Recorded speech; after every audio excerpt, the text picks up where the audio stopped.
Assalamualaikum warahmatullahi wabarakatuh.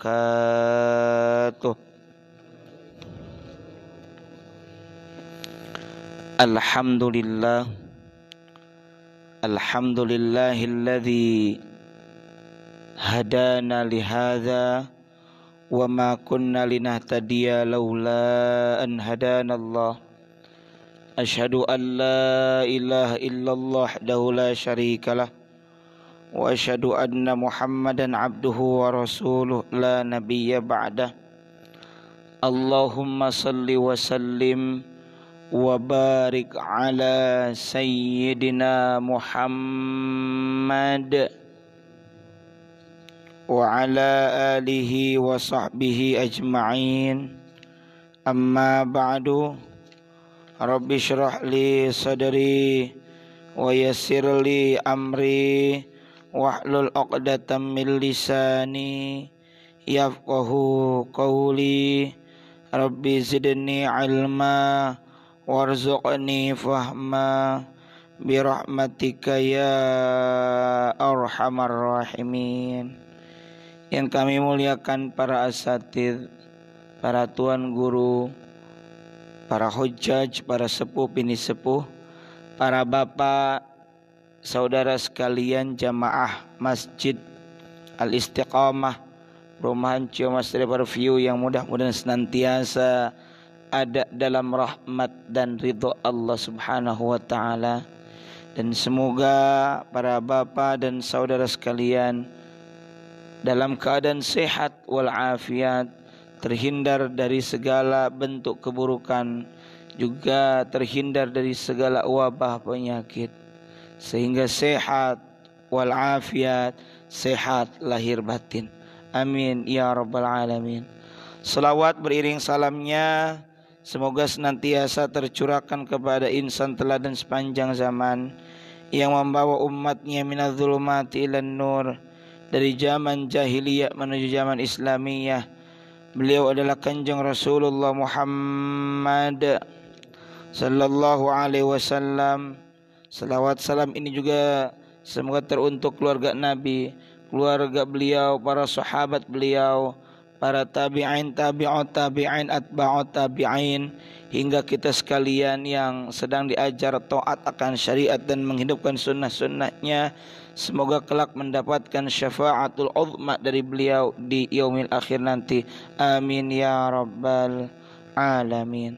Mengawali pertemuan pada kesempatan Ahad 1 Rabiul Awal 1442 Hijriah ini, mari terlebih dulu kita awali dengan membaca suratul Fatihah. Semoga dengan keberkahan suratul Fatihah ini Allah mudahkan segala urusan kita, terutama hasil daripada pengajian pagi ini berupa ilmu yang bermanfaat dan barokah. Ala hadhihi niyyah wa ala kulli niyyatin salihah wa ila hadratin nabiyil mustafa Muhammadir Rasulillah sallallahu alaihi wasallam wa ala alihi wa azwajihi wa dhurriyyatihi wa ahli baiti wa liman dakhala fi baitil kiram syai'un lillahi lahumul Fatihah. A'udzu billahi minasy syaithanir rajim. Bismillahirrahmanirrahim. Alhamdulillahi rabbil alamin. Ar-Rahmanir Rahim. Maliki yaumiddin. Iyyaka na'budu wa iyyaka nasta'in. Ihdinas siratal mustaqim. Siratal ladzina an'amta 'alaihim ghairil maghdubi 'alaihim waladdallin. Rabbighfirli wa liwalidayya. Amin. Kita sambung dengan Sayyidul Istighfar. Silakan diikuti.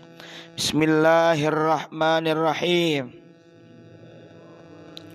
Allahumma anta rabbi la ilaha illa anta khalaqtani wa ana abduka wa ana ala ahdika wa wa'dika mastata'tu a'udzu bika min syarri ma sana'tu abu'u laka bi ni'matika alayya wa abu'u bi dhanbi faghfirli fa innahu la yaghfiru dzunuba illa anta.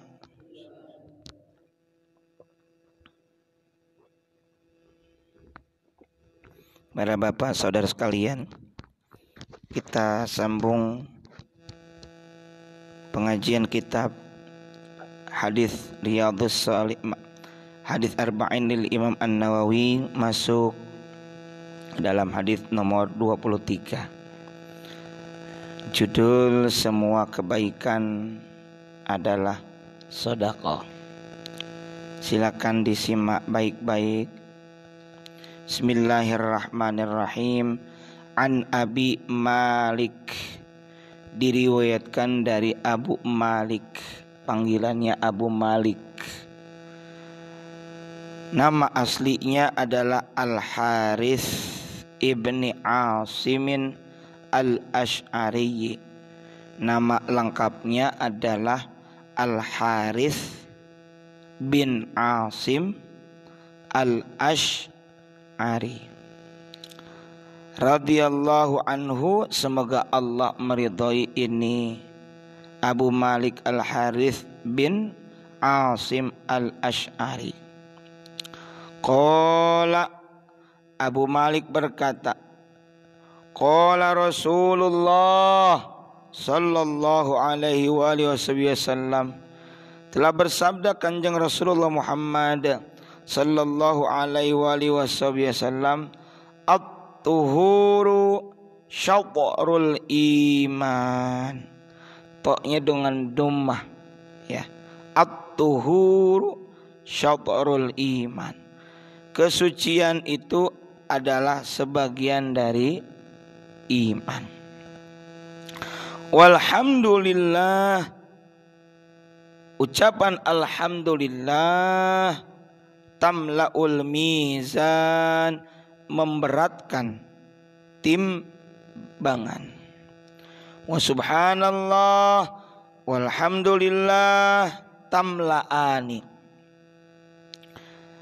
Bacaan subhanallah walhamdulillah, bacaan zikir subhanallah alhamdulillah, keduanya itu memenuhi.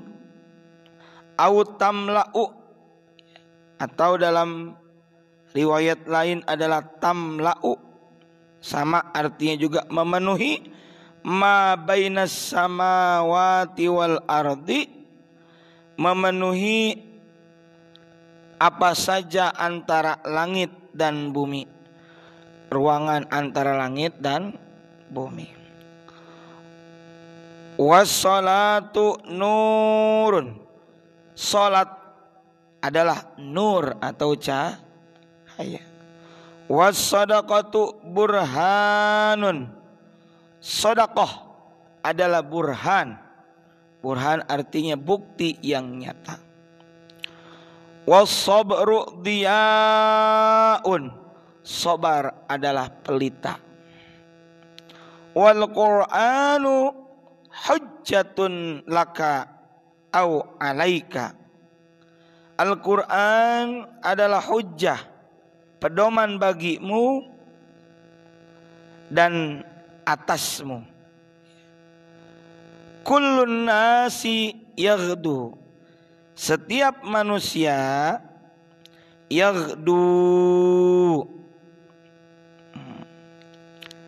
setiap manusia bekerja sampai ada fabai'un nafsahu, ada yang menjual dirinya, famu'tikuha, sehingga ia menjadi merdeka, au mubiquha, atau malah celaka. Rawahu Muslim, hadis riwayat Imam Muslim.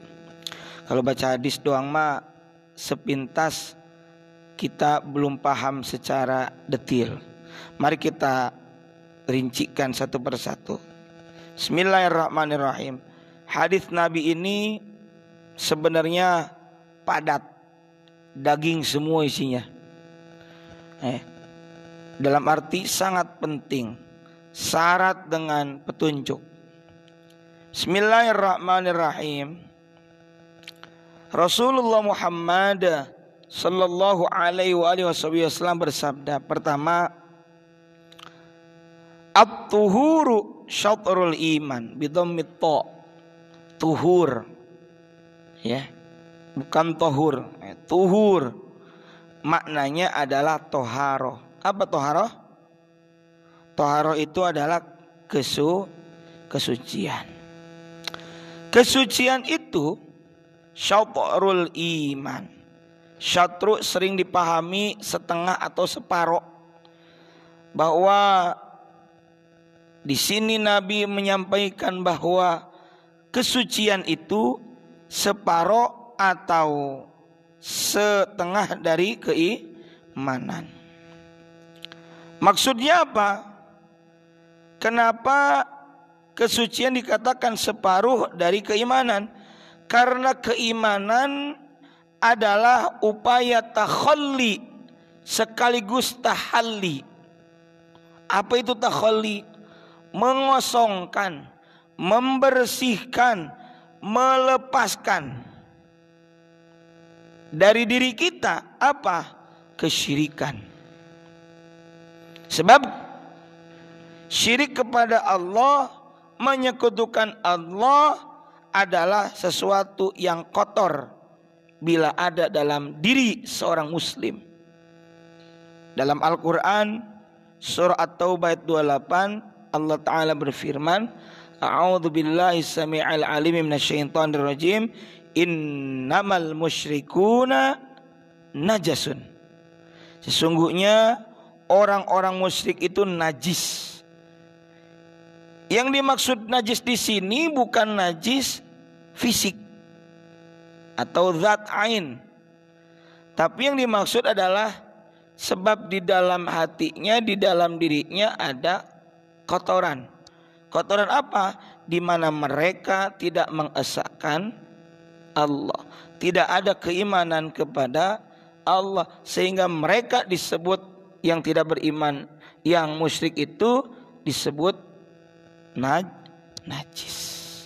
Sehingga kata Allah lanjut ayat 28 surah At-Taubah ini, fala yaqrabul masjidal haram, maka janganlah mereka mendekati Masjidil Haram ba'da amihim hadza, setelah tahun ini. Ini pula yang kemungkinan besar ada kelompok tertentu yang menganggap orang yang dianggapnya berada di luar dari Islam, padahal jelas syahadat. Kalau kita syahadat, meskipun beda mazhab, beda dalam furu'iyah, nggak perlu ribut. Kedepankan akhlak dan ukhuwah Islamiyah. Mau beda ormas, mau beda parpol, beda pilihan politik, selama asyhadu alla ilaha illallah asyhadu anna muhammadar rasulullah dan akidahnya sama, ahlus sunnah wal jamaah, berdasarkan Al-Quran, as-sunnah, dan mengikuti kesepakatan para ulama. Kita harus kedepankan akhlak dalam perbedaan dan mengedepankan ukhuwah Islamiyah, persatuan Islam. Tapi jangan sampai kemudian ada, saya nggak perlu sebutkan rincinya, tapi mungkin para bapak pernah mendengar, ada salah satu kelompok yang menuduh kita itu sudah keluar dari Islam hanya gara-gara hal tertentu yang tidak sama dan tidak sesuai dengan kepercayaan mereka, sehingga kita ini dianggapnya musyrik dan kemudian najis Kemudian kalau sholat di tempatnya mesti dilap, dipel. Pernah mendengar seperti itu, Pak? Nah, itu kemungkinan besar kenapa ada istilah bekas sholat kita dipel atau dilap. Karena ada kelompok tertentu yang menuduh hanya gara-gara beda. Hanya gara-gara beda yang sifatnya tidak furu'iyah menurut kita, tapi wallahu alam menurut mereka berbeda. Yang kemudian dipahami perbedaan itu secara frontal, secara tajam, yang kemudian kita dianggap berbeda dengan mereka. Dan kalau kita menempati tempatnya, usai dari tempatnya dilap karena dianggapnya najis. Padahal yang disebut dengan najis, andai kata kalau ada orang musyrik, itu najis bukan najis secara fisik, tapi apa? Di dalam kolbunya, di dalam dirinya ada kemusyrikan. Najis itu kan kotor. Orang yang tidak beriman itu hatinya najis dalam arti kotor. Ya. Ini sejalan dengan hadis tadi, at-tuhuru syatrul iman. Kesucian itu adalah separuh dari keimanan. Kenapa? Kalau kita bicara tadi keimanan, ini ada, sebutlah ini keimanan. Lalu ada dua, kita belah dua. Separuhnya itu adalah kesucian. Kenapa? Karena keimanan adalah upaya takhalli. Takhalli itu adalah membersihkan, mengosongkan, melepaskan diri dari kotoran. Dalam hal ini kalau bicara tentang keimanan, bicara akidah, membersihkan diri kita, melepaskan diri kita dari kesyirikan. Kita sudah tegas, asyhadu alla ilaha illallah wahdahu la syarikalah. Gitu. Itu. Nah, oleh karena itu kesucian dalam hadis tadi disebutkan separuh dari keimanan. Ada lagi pendapat lain yang mengatakan bahwa maknanya adalah bukan kesucian dalam arti kesucian hati tadi, dalam arti keimanan. Ya. Penjelasan lain, penafsiran lain mengatakan bahwa bersuci di sini adalah bersuci untuk melaksanakan sholat. Kesucian untuk melaksanakan sholat itu dikatakan sebagai separuh dari keimanan. Karena sholat itu sendiri adalah bentuk keimanan. Iman itu tasdikun bil qalbi wa iqrarun bil lisan wa amalun bil arkan. Sholat itu, iman itu adalah membenarkan dengan hati, mengucapkan, mengikrarkan dengan lisan, dan mengamalkan dengan seluruh anggota badan. Maka sholat itu adalah bentuk dari keimanan. Dan sholat tidak akan sempurna kecuali dengan bersuci. Tapi penjelasan atau makna yang tadi pertama, bahwa yang dimaksud at-tuhuru, kesucian itu adalah kesucian penjelasan yang pertama tadi, bahwa keimanan itu separuhnya adalah kesucian, di mana menyucikan diri dari kesyirikan. Kalau sudah takhalli, artinya menyucikan diri, membersihkan, maka akan ada tahalli. Tahalli itu memakai, menghiasi. Setelah dibersihkan dari kotoran-kotoran, yakni kotoran-kotoran kesyirikan diantaranya yang pastinya mutlak, maka mengisi dengan apa? Dengan akhlakul karimah, dengan tawakal, dan tentunya dengan keimanan. Itu at-tuhuru syatrul iman. Itu satu tuh. Ini namanya tahlili, analitik, dianalisis kata demi kata. Walhamdulillahi tamla'ul mizan dan alhamdulillah memenuhi timbangan. Alhamdulillah adalah pensifatan Allah dengan segala as-sana wal madah, dengan segala puja, puji, sanjungan, dan semua sifat-sifat al-kamalat yang sempurna. Allah itu sempurna, sifatnya juga sempurna, tidak ada kekurangan sedikit pun. Bahkan ciptaan Allah pun tidak ada kecacatan. Rabbana ma khalaqta hadza batila. Terus subhana faqina adzabannar.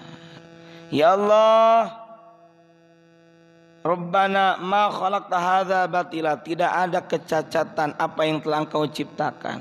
Sempurna. Sempurna Pak ciptaan Allah itu. Kita saja yang membutuhkan waktu untuk menganggap itu sebagai sesuatu yang sempurna. Kita saja yang selalu berharap sempurna, padahal kita pun belum tentu sempurna. Dan padahal yang Allah berikan adalah sempurna. Nah, walhamdulillah, ini adalah pensifatan kepada Allah dengan segala puja-puji dan sifat-sifat yang sempurna, baik sifat-sifat dzatiyah maupun sifat-sifat fi'liyah. Sifat dzatiyah itu berarti sifat yang berbicara tentang Allah Ta'ala, eksistensi Allah. Kita yang Asy'ariyah Maturidiyah ada namanya sifat wajib bagi Allah yang berjumlah 20. Itu sifat dzatiyah. Ujun kidam baqa mukhalafatu lil hawadithi qiyamuhu binafsihi wahdaniyah qudrat irada ilmun hayyan sama' basar kalam qadiran muridan aliman hayyan sami'an basiran mutakalliman.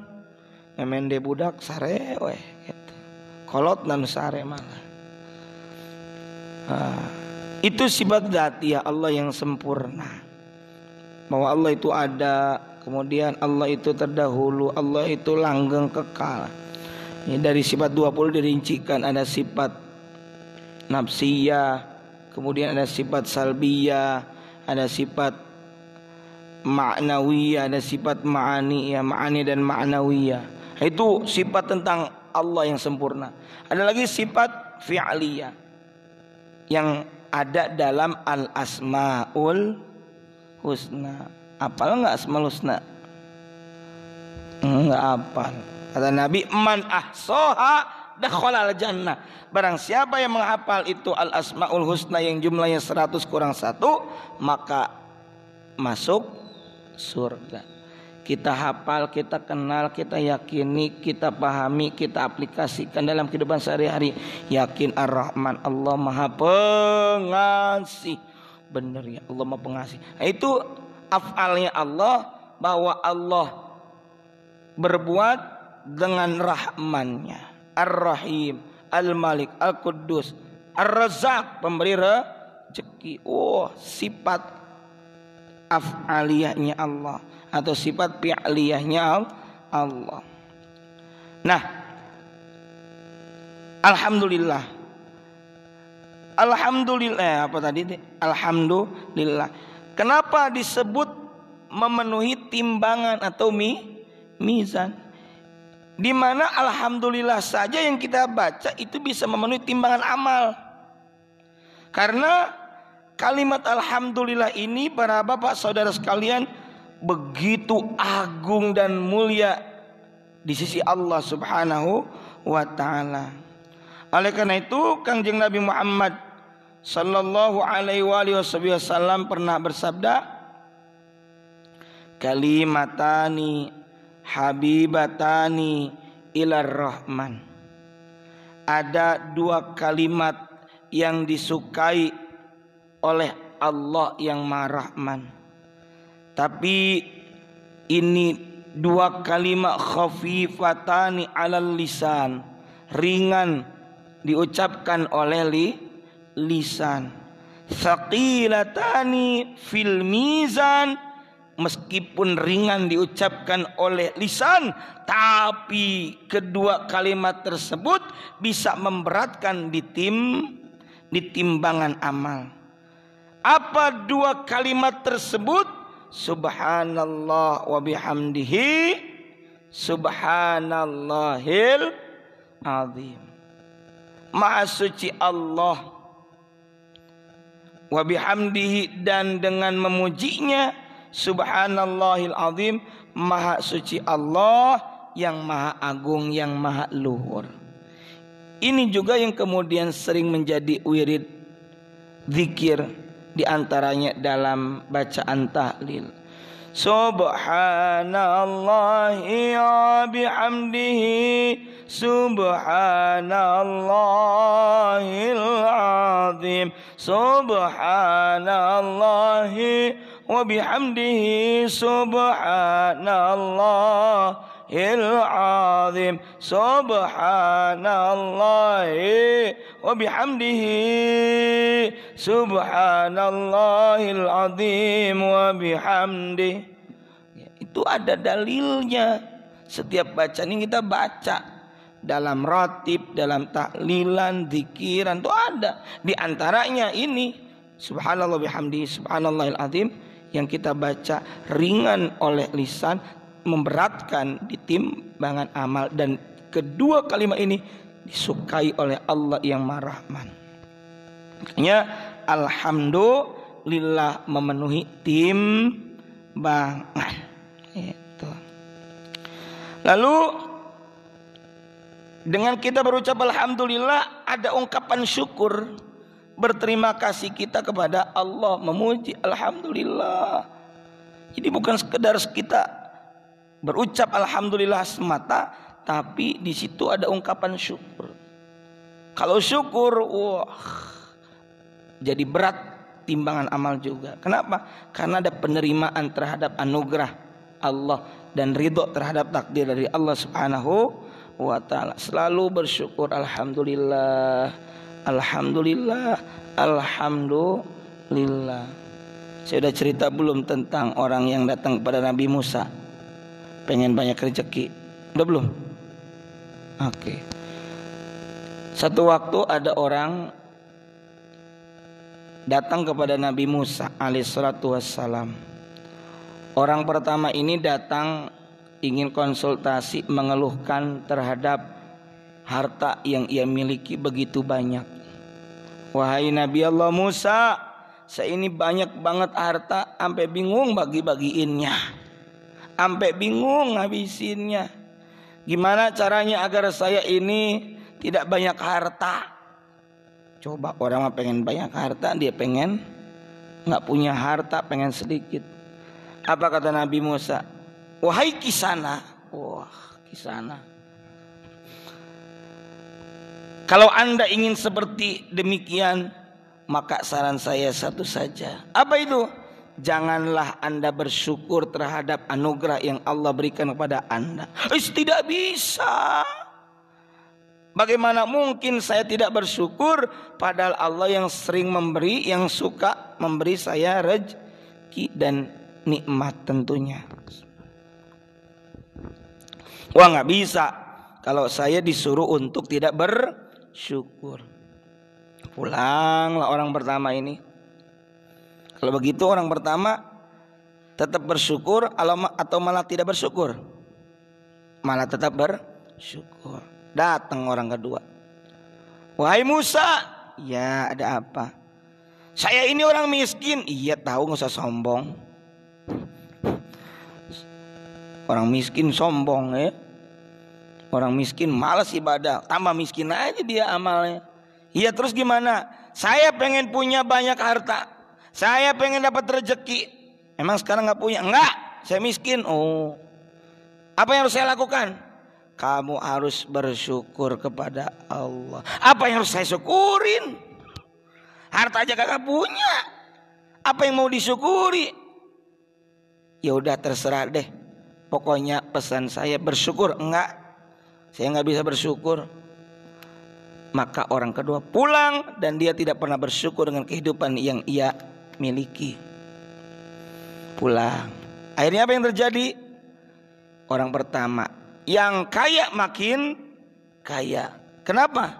Sebab ia tetap bersyukur. Yang miskin makin miskin. Makin miskin. Jawa Timur, Jawa Barat. Yang makmur makin subur, yang melarat makin sekarat. Kenapa orang kedua makin parah? Karena orang kedua tidak mau bersyukur. Dia lupa padahal apa yang ia miliki itu pun adalah anugerah.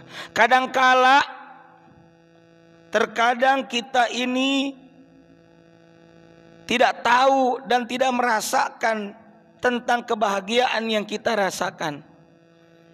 Kita sering menganggap kebahagiaan itu belum saya rasakan.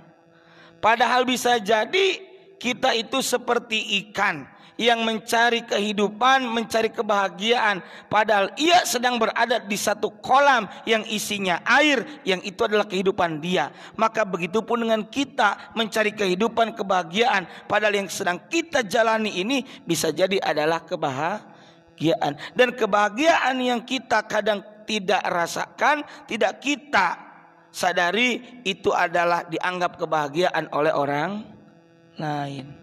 Orang lain yang kita lihat selalu bahagia, padahal dia tidak bahagia sebenarnya. Hanya saja dia tidak menampakkan kesusahan hidupnya. Hanya saja dia tidak menampakkan kesulitan hidupnya. Dia lebih banyak bersyukur. Begitu ucapan alhamdulillah, sehingga bisa memenuhi timbangan amal. Wa subhanallah walhamdulillah, dan subhanallah walhamdulillah tamla'ani au tamla'u ma bainas sama'i wal ardi. Subhanallah dan alhamdulillah, yakni gabungan kedua kalimat tadi, itu memenuhi langit dan bumi. Kenapa? Itu karena begitu agungnya dua kalimat tersebut. Karena kedua kalimat ini subhanallah walhamdulillah mengandung pensucian terhadap Allah. Dari apa? Segala kekurangan. Subhana, sabaha. Bahasa Arabnya berenang apa Ustaz? Berenang sibahah ya. Sibahah. Kalau kata Pak Quraisy ketika membahas subhana dalam 4 surat, karena ada beberapa surat yang diawali dengan kata dasar sabaha, ada sabbahalillah, ada yusabbihu, ada subhana. Beliau mengupas kenapa kita sering menerjemahkan subhanallah artinya maha suci Allah. Ada kata sibahah, ini contoh aja. Dari kata sabah itu ada kata sibahah, artinya berenang. Kata Pak Quraisy, berenang itu menjauh dari satu titik ke titik yang lain, dari satu tepian ke tepian yang lain. Maka kalau kata sibahah saja berenang artinya menjauh, secara prakteknya dari satu titik ke titik yang lain, subhana maknanya adalah Allah jauh. Ya, subhanahu wa ta'ala. Dan Allah maha tinggi. Jauh dari apa? Ada ayat subhana rabbika rabbil izzati amma yasifun wassalamun alal mursalin walhamdulillahi rabbil alamin. Itu mah tambahan kalau doa ya, walhamdulillahi rabbil alamin. Ada yang bertanya, Pak, kalau kita doa sering ada baca ayat mengutip subhana rabbika rabbil izzati amma yasifun, itu nanti rancu kenapa? Di situ kan kita sedang berdoa, Subhana rabbika, maha suci Tuhanmu. Lah, muhnya ke siapa? Maha suci Tuhanmu. Oke. Kutipan ayat ini sering dibaca dalam rangkaian doa, seperti dalam kitab Maulid itu Barzanji Syaraful Anam kalau tidak salah. Itu setelah wa sallallahu ala sayyidina Muhammadin wa ala alihi wasallam, dan semoga rahmat Allah, salawat rahmat Allah untuk junjungan kita Nabi Muhammad sallallahu alaihi wasallam. Wa sallallahu alaihi Muhammad. Kemudian subhana rabbika, maha suci Tuhanmu. Muhnya di sini kepada Kangjeng Nabi Muhammad di situ. Itu. Ada juga yang membaca bifadli subhana rabbika, dengan keutamaan ayat subhana rabbika rabbil izzati amma yasifun. Ya silakan. Cuma kenapa ada subhana rabbika, kaknya di sini kepada Nabi Muhammad, Tuhanmu, munya kepada Muhammad. Nah, subhana rabbika, maha suci Tuhanmu, artinya Allah itu jauh. Di mana rabbil izzati, Tuhan yang maha perkasa. Dari apa jauh? Amma yasifun. Amma itu anma, dari apa saja yang mereka sifatkan, yang mereka orang-orang musyrik itu sifatkan tentang Allah, bahwa mereka yang menuduh Allah itu apa? Misalnya beranak dan diperanakkan. Suci, bersih, jauh Allah itu dari sifat-sifat begitu. Padahal lam yalid walam yulad, untuk menolak, mengkanter tuduhan mereka itu. Makanya subhana itu maha suci, karena dasarnya adalah sabaha, jauh. Suci Allah itu dari sifat-sifat yang dituduhkan oleh orang-orang musyrik. Gitu. Kenapa subhana? Jadi subhanallah, kenapa disebut agung?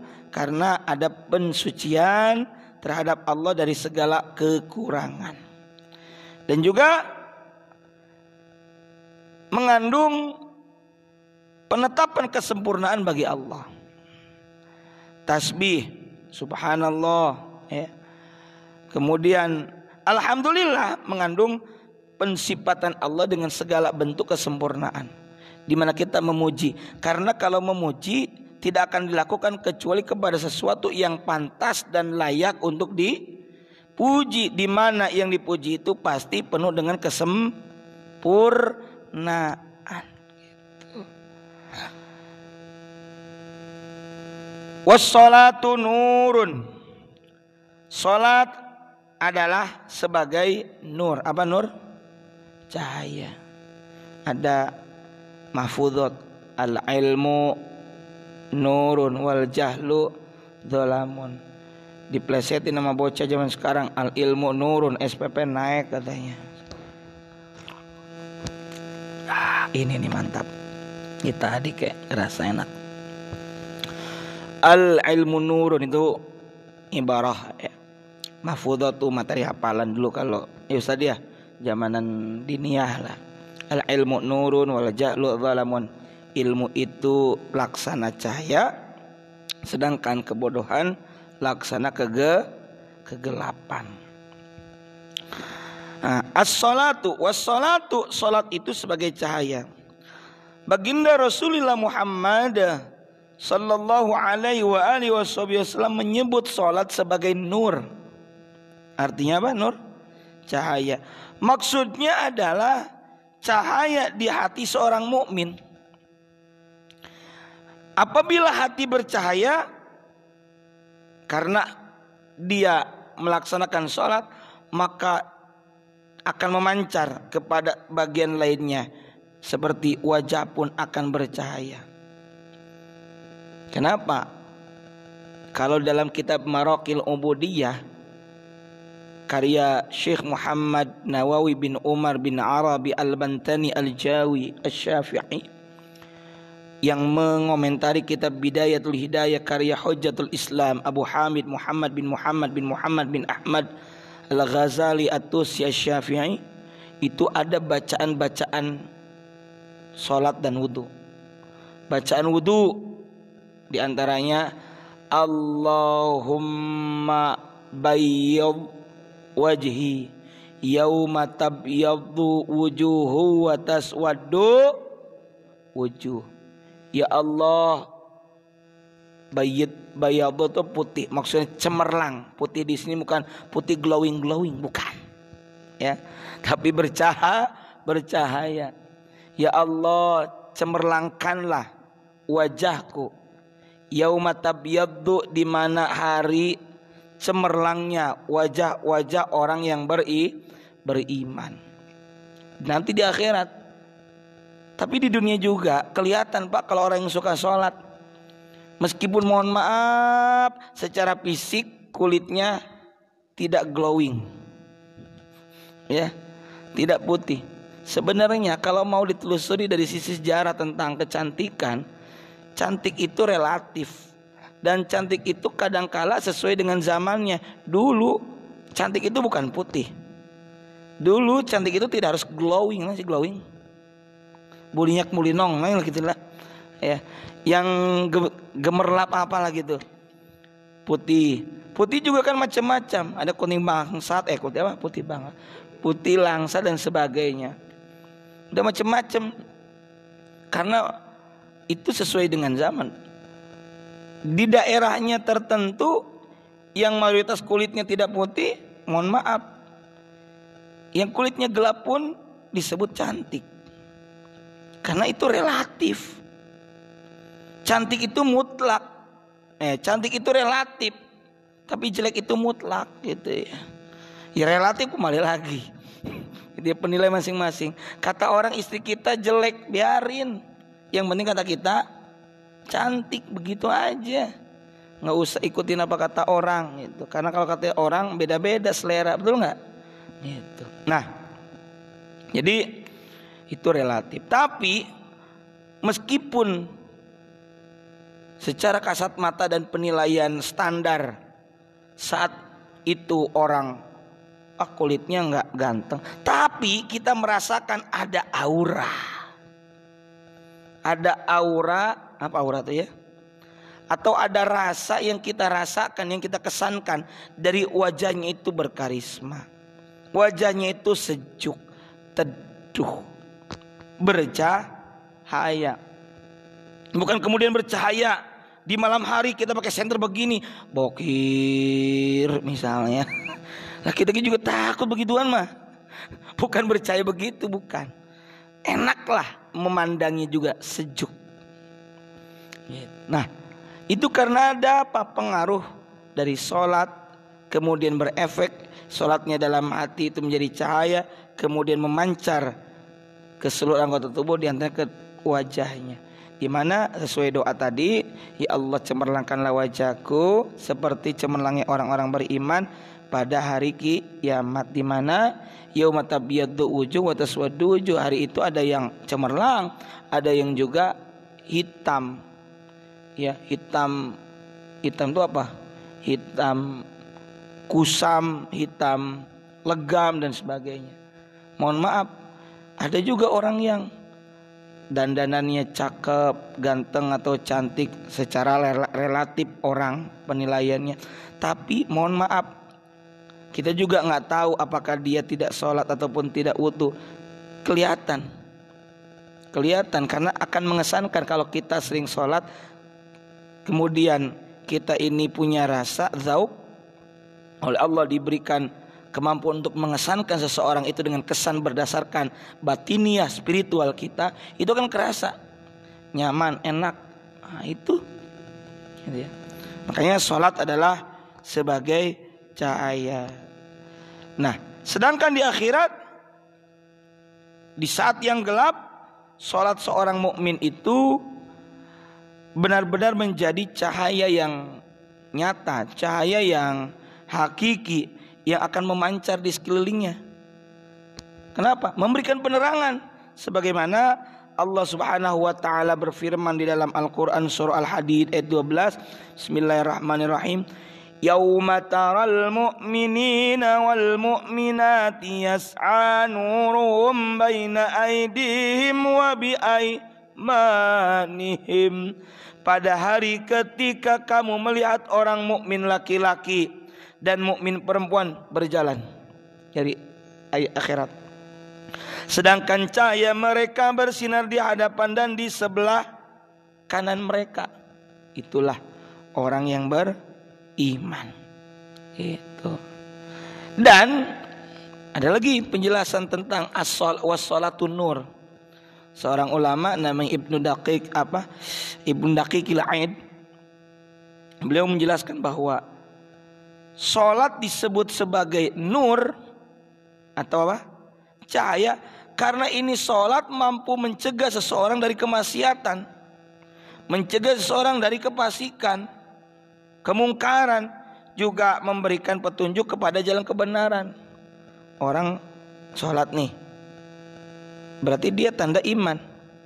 Kemudian dia mau maksiat, nggak bisa. Situ kan sholat, situ punya iman. Masa iya mau maksiat, mau melakukan kedurhakaan, kefasikan, situ kan sholat. Jadi istilahnya pengendali, diingetin. Terus bagaimana kalau ada orang yang sholat tapi melakukan kejahatan? Yang salah bukan sholatnya tapi pribadinya. Seperti beres sholat Jumatan, sandal kita hilang. Ada yang berucap begini, dasar nih bocah, dasar nih orang, sholat mah tetap sholat, maling mah jalan terus. Berarti yang disalahin sholat. Mestinya bagaimana? Ada maling kebetulan ikut sholat, segitu juga udah bagus. Cuma ya maling. Kenapa? Mestinya sesuai firman Allah Ta'ala, innas salata tanha anil fahsya'i wal munkar. Surah Al-Ankabut ayat 45. Sesungguhnya salat itu mencegah dari perbuatan keji dan mungkar. Kenapa hanya dua hal ini, al-fahsya dan al-munkar? Karena dari dua perkara inilah lahir kejahatan-kejahatan yang lain.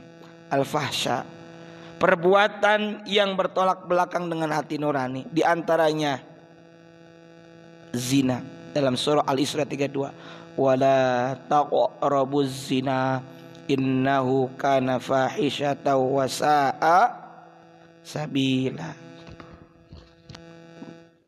Dan janganlah kalian mendekati zina. Awas jangan salah paham.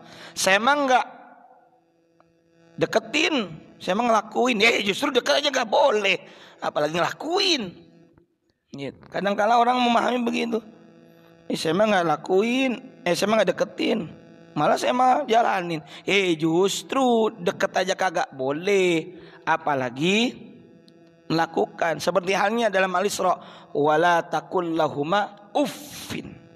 Dan janganlah kamu katakan kepada orang tuamu dengan ucapan Saya mah nggak bilang cuma saya mukul. Justru itu aja nggak boleh, apalagi mukul. Begitu ya.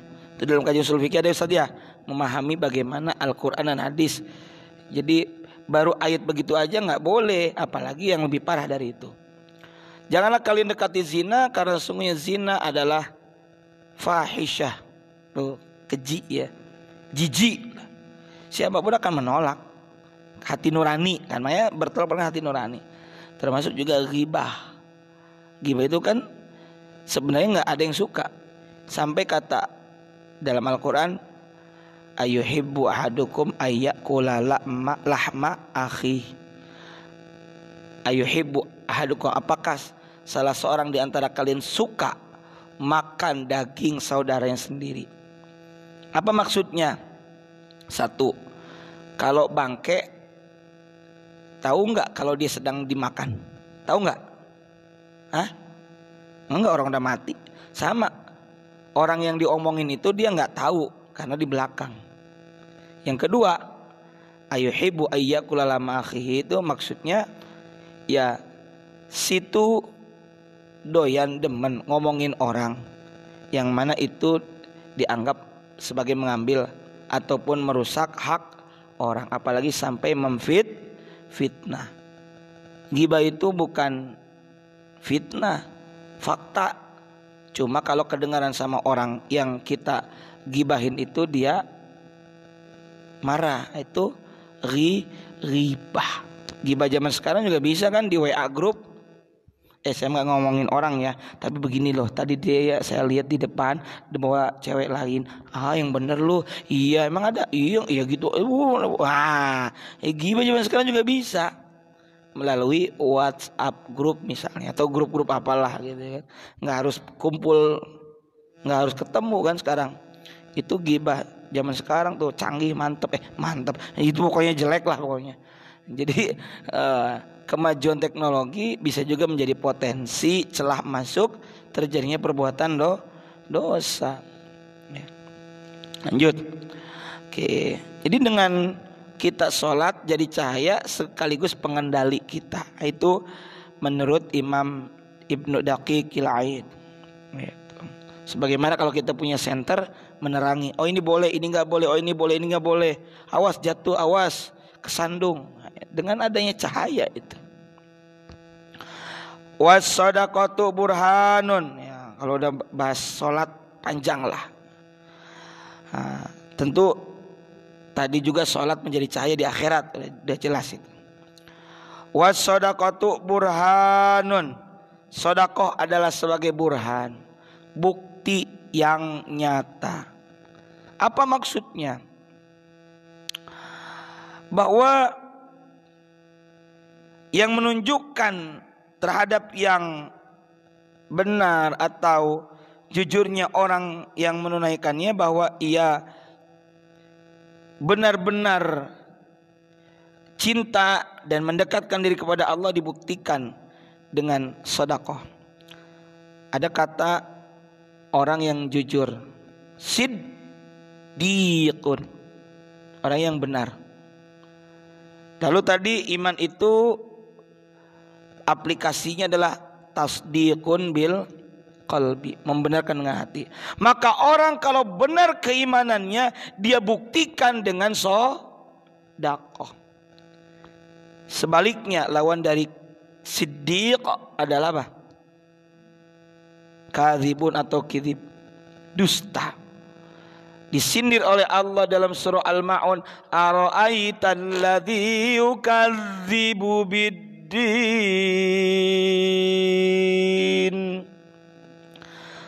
Ara'aita, hamzanya hamzah istifham. Ara'aita, ro'a melihat.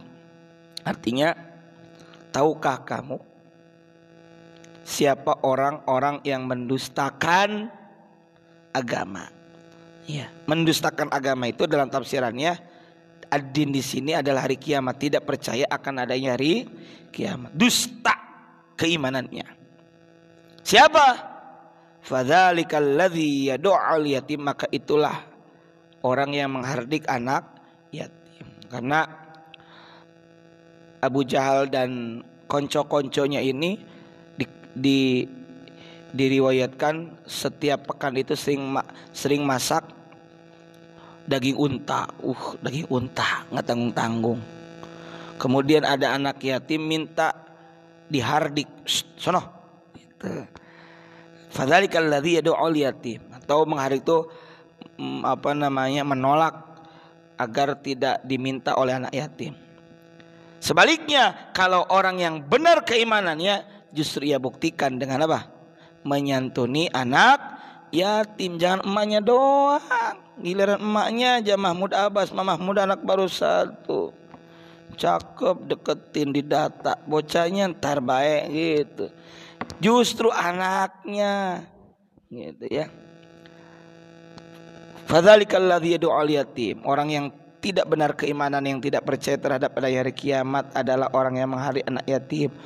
Wala yahuddu ala tu'amil miskin, dan tidak menganjurkan memberi makan kepada orang miskin. Itu yang dusta keimanannya, yukadzibu. Sedangkan orang yang benar keimanannya dibuktikan dengan sedekah.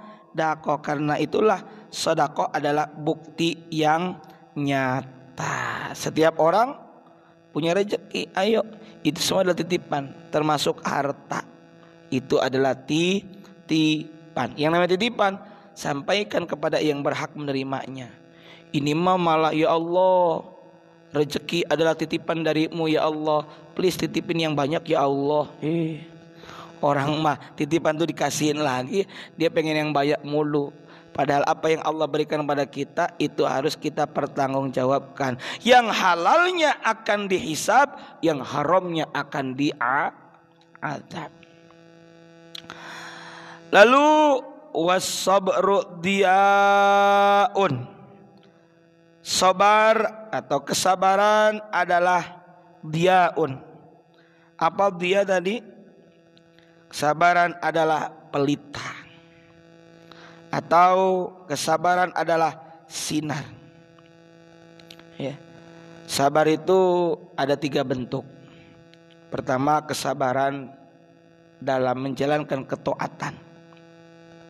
Karena itulah kita ada doa, Allahumma a'inni ala dzikrika wa syukrika wa husni ibadatik.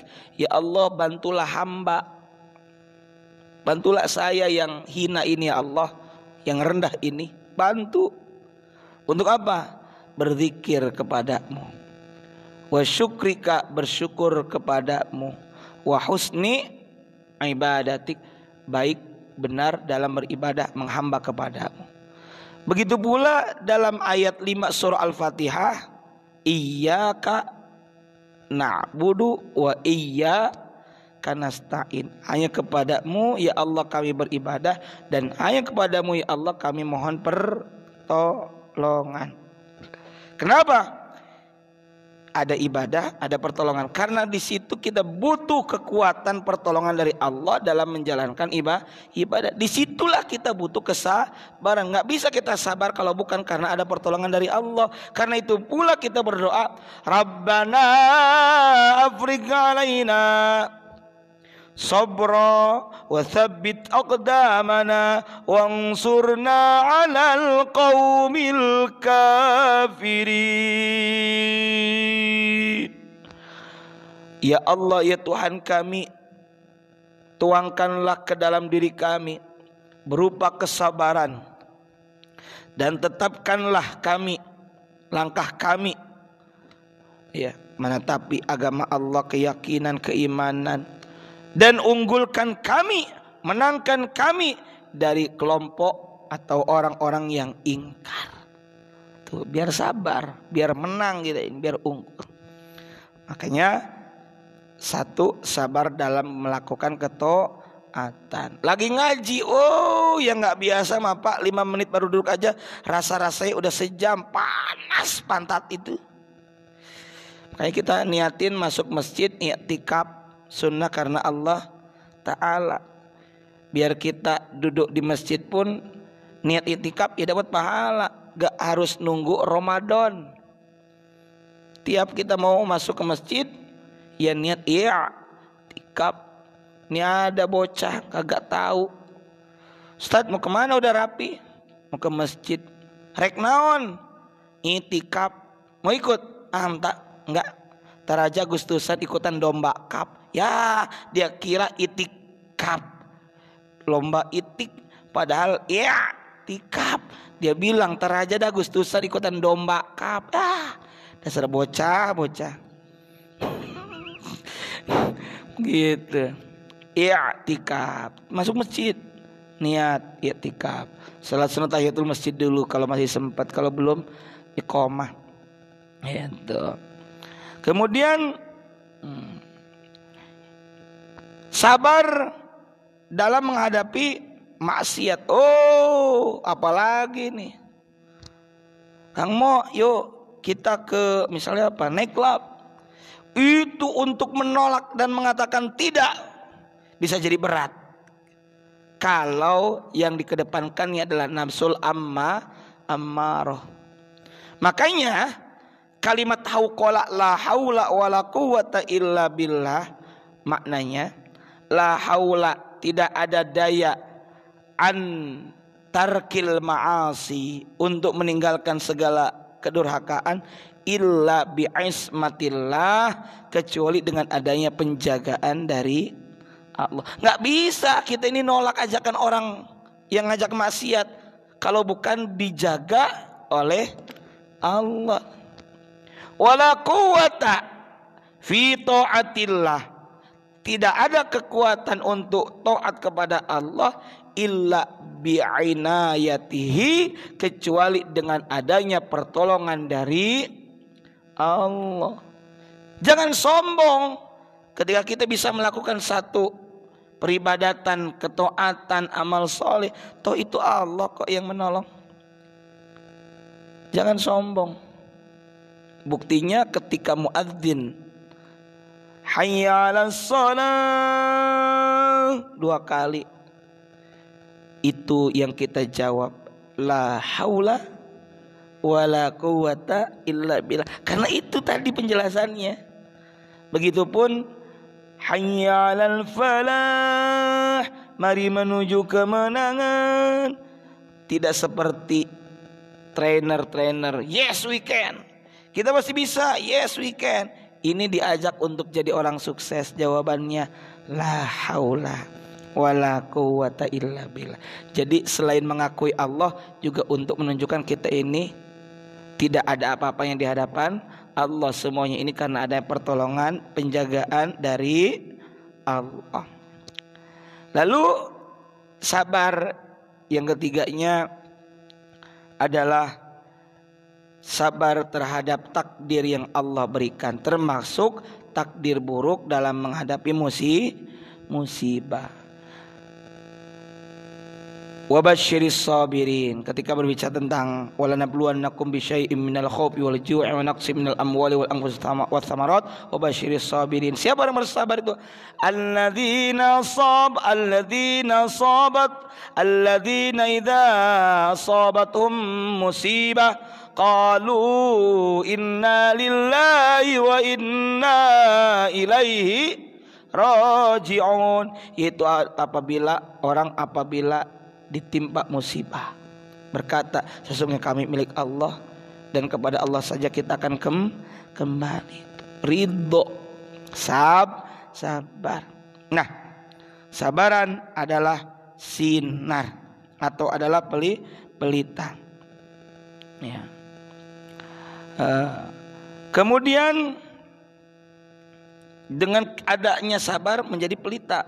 Ketika kita kena musibah, sabar menjadi penerang. Ketika kita sholat, sabar menjadi penerang.